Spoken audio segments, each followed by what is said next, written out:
Assalamualaikum warahmatullahi wabarakatuh. Bismillah, alhamdulillah, wassalatu wassalamu ala rasulillah wa ala alihi wa sahbihi wa mawala, la hawla wa la quwwata illa billah, amma ba'da. Assalatu wassalamu alaika wa ala alika ya sayyidi ya rasulullah, alimni wa rabbini. Baik, kita teruskan. Pada materi sebelumnya kita membahas tentang konsep arah ya. Untuk pada video kali ini kita akan mengulas pokok-pokok daripada kaidah mengenai waktu ya.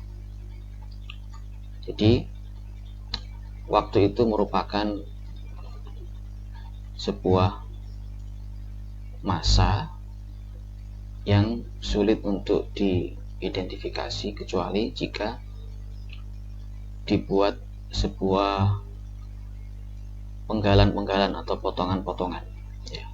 Dibuat sebuah penggalan-penggalan atau potongan-potongan dengan batas ya, dengan batas-batas tertentu ya. Misalnya satu hari, kemudian satu bulan, satu tahun ya. Nah, kemudian para ahli dalam menjelaskan tentang konsep waktu ini menggunakan acuan pergerakan-pergerakan seperti pergerakan bumi, kemudian pergerakan bulan, pergerakan matahari, dalam rangka untuk membuat potongan-potongan atau penggalan-penggalan masa tadi itu.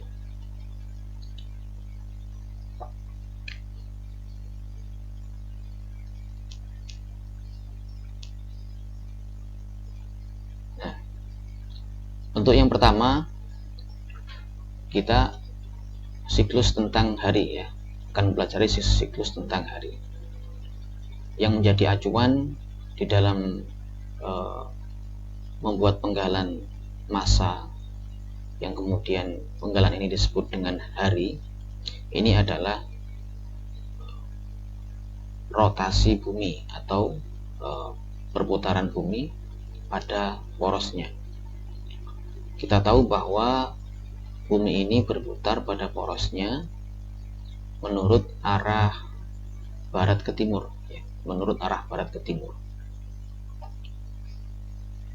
Karena rotasinya dari barat ke timur, maka kemudian matahari ini mengalami sebuah pergerakan semu dari timur ke barat, mengalami sebuah pergerakan semu harian dari timur ke barat, sehingga bagian bumi yang dia berada pada daerah timur, dia akan mengalami terbit atau mengalami waktu lebih cepat, mengalami terbit matahari lebih cepat dibandingkan dengan daerah yang ada di sebelah baratnya.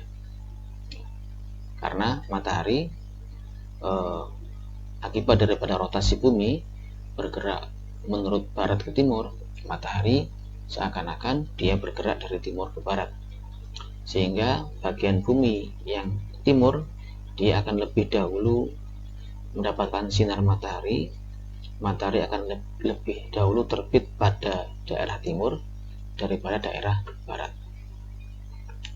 Nah, dalam berotasi bumi ini membutuhkan dalam berotasi 360 derajat ini bumi membutuhkan waktu kurang lebih 24 jam ya, jadi 24 jam ini adalah waktu yang dibutuhkan oleh bumi untuk satu rotasi bumi.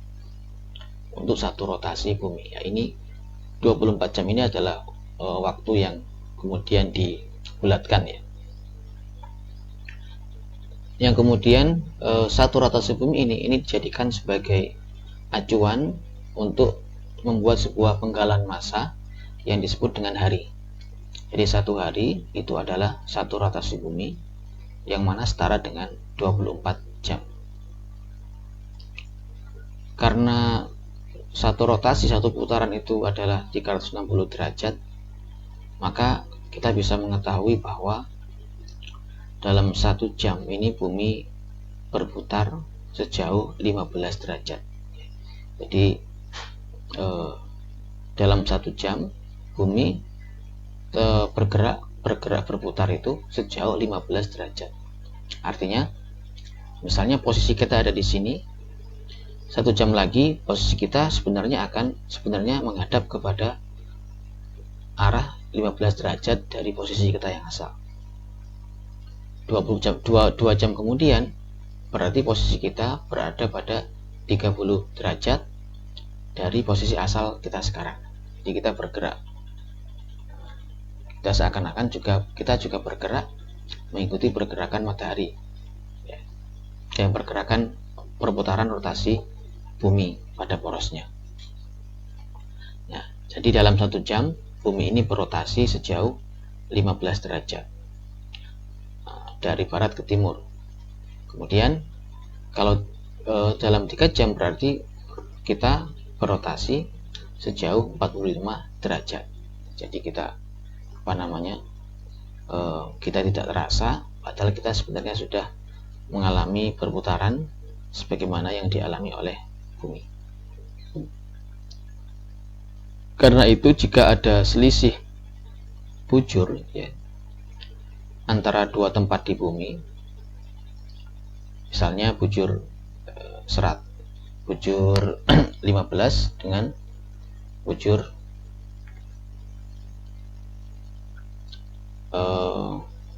30 misalnya, bujur 15 dengan bujur 30. Jika selisih bujur antara 2 tempat di bumi dibagi dengan angka 15, maka hasilnya sama dengan selisih waktu antara kedua tempat tersebut. Jadi misalnya tadi ada bujurnya bujur 2 tempat, yang satu bujur 15, satu bujur 30. Nah, selisih antara 30 dengan 15 itu adalah 15 derajat. Artinya misalnya tadi A itu dia berada pada bujur 15, kemudian B berada pada bujur 30. Artinya A dengan B ini punya selisih bujur 15 derajat. Dari sini kita bisa mengetahui bahwa karena selisih antara A dan B ada 15 derajat, maka selisih waktu antara A dan B ini adalah 1 jam. Karena 1 jam kemudian posisi A ini bisa menempati posisi B karena mengikuti perputaran bumi pada porosnya. Ya, jadi 30 dikurangi 15 hasilnya 15 bagi 15 hasilnya 1 adalah dalam satuan waktu 1 jam. Nah, ini kita bisa ilustrasi daripada perputaran bumi pada porosnya. Kita lihat bahwa bumi yang sebelah timur dia akan mengalami terbit lebih dahulu, disusul kemudian bumi baratnya, terus kemudian dia juga akan terbenam lebih dahulu, disusul dengan daerah-daerah sebelah baratnya. Nah, dari sini kita bisa melihat bahwa waktu itu selalu bergeser, selalu bergeser. Siklus rotasi hari ini selalu bergeser dari satu tempat ke tempat yang lain. Lalu jika dibagi 15, maka 15 derajat sama dengan 1 jam. Kemudian 1 menit sama dengan 1 derajat sama dengan 4 menit. Lalu 15 menit busur sama dengan 1 menit jam. 1 menit busur sama dengan 4 detik jam. Jadi ini adalah konversi 15 derajat. Kalau 1 menit berapa berarti? 1 derajat berarti berapa menit?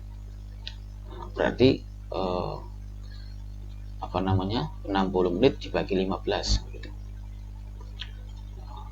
Terus kalau 15 menit itu berapa?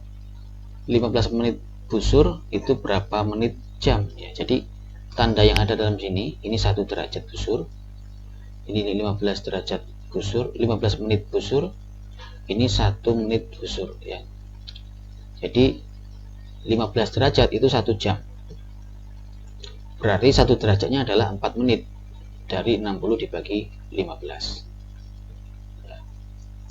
15 menit busur sama dengan 1 menit jam. Maka 1 menit jam sama dengan 60 menit dibagi 15 sama dengan 4 detik. Ya.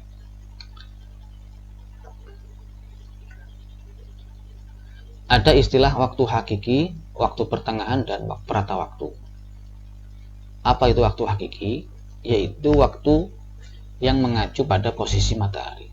Jadi waktu yang hakiki, yang asli itu adalah waktu yang mengacu pada posisi matahari. Kalau dikatakan pukul 12 waktu hakiki, maka itu adalah waktu atau saat titik pusat matahari berhimpit dengan meridian atau kulminasi atau istiwa ya.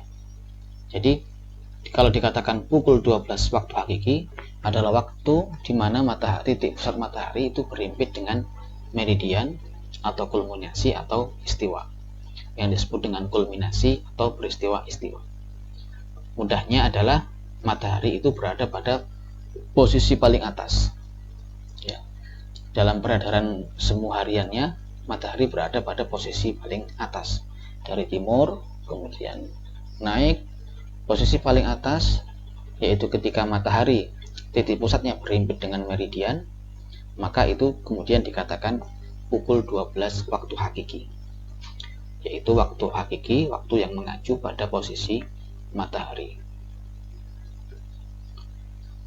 Kemudian selain bergerak berputar pada porosnya, bumi juga melakukan gerakan revolusi bumi di ekliptika, lintasan di dalam memutari matahari. Nah, geraknya bumi di ekliptika ini tidak rata. Karena tidak rata itulah kemudian menyebabkan saat matahari itu berkulminasi, itu waktunya berubah-ubah. Jadi kadang cepat, kadang lambat. Ya. Kalau dalam keadaan yang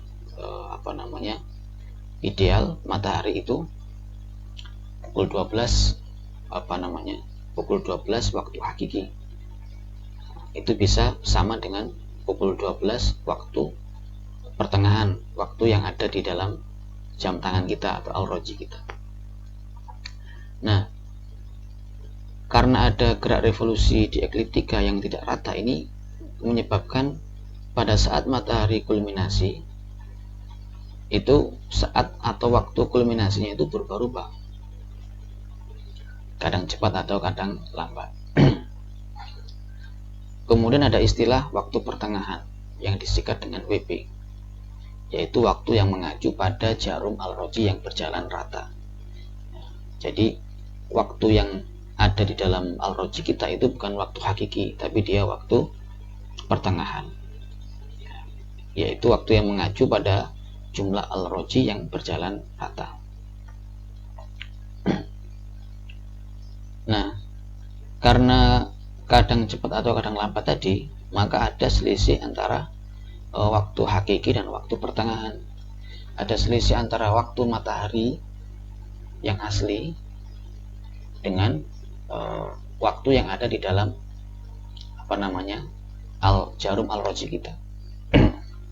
Nah, selisih antara waktu pertengahan dengan waktu hakiki ini itu disebut dengan perata waktu atau equation of time, yang lambangnya adalah E. Kita bisa mengilustrasikan, misalnya kita sama-sama buka, misalnya sekarang jam 10 ya, jam 10 pagi. Di Bengkulu kita buka di al-roji kita jam 10 pagi. Di Surabaya, di Jawa Timur, itu ketika membuka, mereka juga di jarum al-rojinya juga menunjukkan pukul 10 pagi. Namun waktu matahari yang ada pada Bengkulu dan Surabaya ini berbeda. Surabaya mungkin dia lebih tinggi mataharinya, sedangkan di Bengkulu karena dia barat maka lebih rendah daripada yang ada di Surabaya. Nah, artinya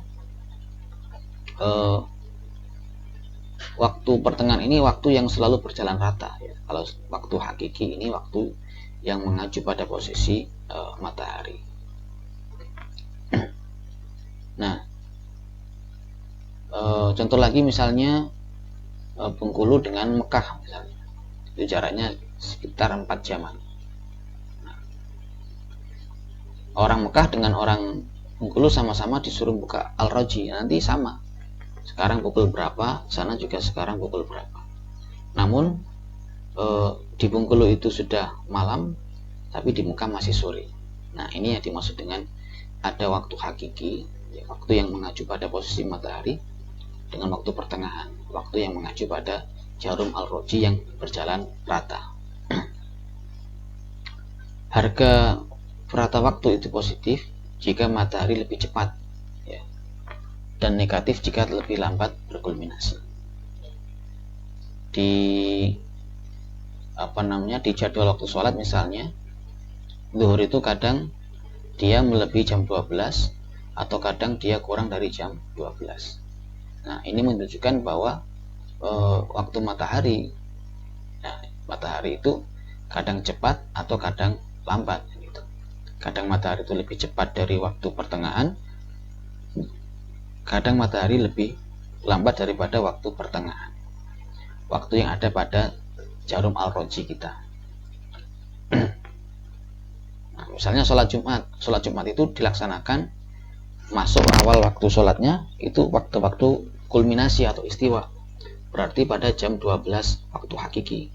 Namun dalam jarum di al-roji yang atau di HP kita, zuhur atau Jumat itu terjadi pukul misalnya 12 lebih 10 menit. Nah, artinya di sini matahari dia berjalan lebih lambat dibandingkan dengan jarum al-roji yang berjalan rata yang ada pada diri kita.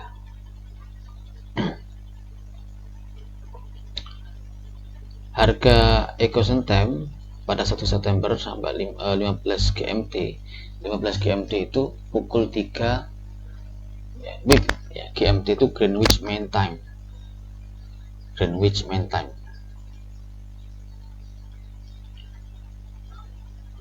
Ya, 1 September 15 GMT ini 0 harga E-nya sampai pada 4 November tanggal 1 jam 1 GMT ini 16 menit 29 detik ya, harganya berbeda-beda, bervariasi,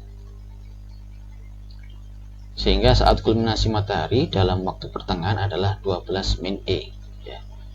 Berapa waktu kulminasi matahari? Yaitu 12 min E. 12 itu adalah waktu hakikinya, E itu adalah selisih antara waktu pertengahan dengan waktu hakiki.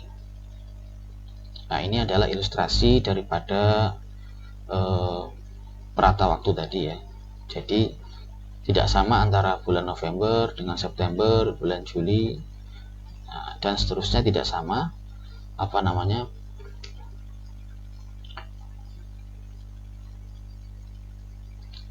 waktu antara matahari hakiki dengan matahari pertengahan. Nah, ini ilustrasinya seperti ini. Kadang matahari lebih cepat, kadang matahari lebih lambat.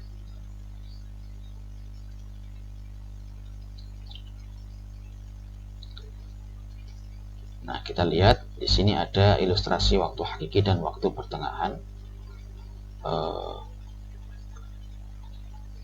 Matahari kadang, nah ini lebih cepat ya.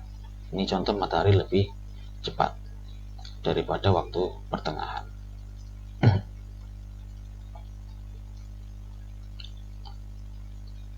Selain waktu hakiki dan waktu pertengahan, itu ada waktu setempat dan waktu daerah. Apa waktu setempat itu?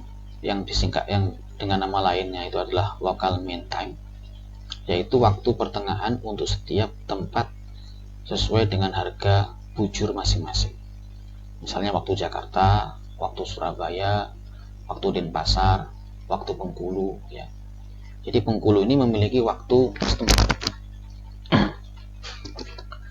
Lalu waktu daerah atau time zone ialah waktu pertengahan pada bujur tertentu yang lazimnya dalam kelipatan 15 derajat yang diberlakukan untuk zona atau daerah yang luas. Misalnya waktu daerah Arab Saudi menggunakan bujur 45 derajat bujur timur. Kemudian Indonesia membagi wilayahnya dalam 3 waktu daerah, yaitu WIB, waktu Indonesia Barat dengan bujur 105 derajat bujur timur, WITA bujurnya 120 derajat bujur timur, dan WIT bujurnya 135 derajat bujur timur. Misalnya Bengkulu ini 102 derajat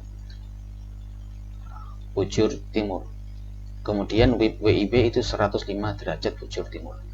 Artinya lebih timur 105 derajat daripada 102 derajat. Ini ada selisih, sehingga waktu setempat itu tidak sama dengan waktu daerah sebenarnya. Ada selisih antara waktu setempat dengan waktu daerah sesuai dengan selisih harga bujurnya. Kalau bujur Bengkulu itu 102 misalnya, bujur WIB itu 105, maka ada selisih 3 derajat. Ya, ada selisih 3 derajat.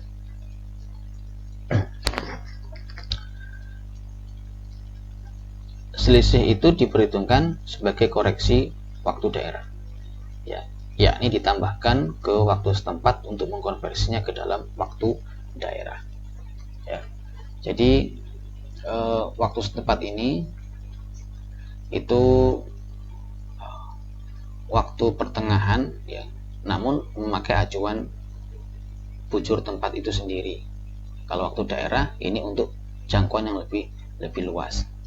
Nah, karena kita ada di waktu daerah Indonesia Barat, maka semua waktu-waktu kita dikonversikan ke WIB. Ya. Meskipun secara hakikinya waktu setempat Bengkulu itu tidak sama dengan waktu daerah. Dikarenakan waktu daerah dia acuannya bujur 105 derajat, sedangkan waktu Bengkulu acuannya 102 derajat. Namun karena waktu Indonesia Barat itu harus sama waktunya, maka dikonversikan dari waktu setempat ke waktu daerah. Nah, kita bisa lebih memahaminya dengan Bengkulu dengan Jakarta misalnya. Nah, Bengkulu dengan Jakarta itu waktunya sebenarnya berbeda, waktu pertengahannya, waktu al-rojinya sebenarnya berbeda. Namun karena disamakan dalam satu wilayah WIB Indonesia Barat, maka jamnya itu sama. Di sana itu jam 10 malam misalnya di Jakarta, di Bengkulu juga jam 10 malam. Namun di Jakarta itu lebih malam daripada Bengkulu meskipun sama-sama jam 10, dikarenakan berbeda bujurnya, ada selisih. Jakarta lebih timur daripada Bengkulu. Ya. Ketika di Jakarta itu sudah terbenam matahari, sudah maghrib, di Bengkulu belum terbenam matahari. Ya. Meskipun waktu yang ditunjukkan dalam jam tangan itu sama-sama jam 6 misalnya. Harga KWD adalah rumusnya bujur waktu daerah dikurangi bujur waktu setempat dibagi 15. KWD itu adalah koreksi waktu daerah. Nah, misalnya tadi Bengkulu itu 102, WIB 105, ada selisihnya adalah 3 derajat. 3 derajat ini kemudian dibagi 15, ya. Maka ketemulah koreksi waktu daerahnya. Nah, artinya selisihnya berapa, itu kemudian ditambahkan ke waktu setempat, maka menjadi waktu daerah, waktu WIB. Misalnya ilustrasinya gampangannya, di Bengkulu sebenarnya sekarang kalau di waktu pertengahan jam 10 misalnya. Selisihnya dengan WIB itu 15 menit, maka yang dibuat itu adalah jam 10 lebih 15 menit yang dijadikan sebagai acuan secara keseluruhan dalam satu wilayah WIB itu.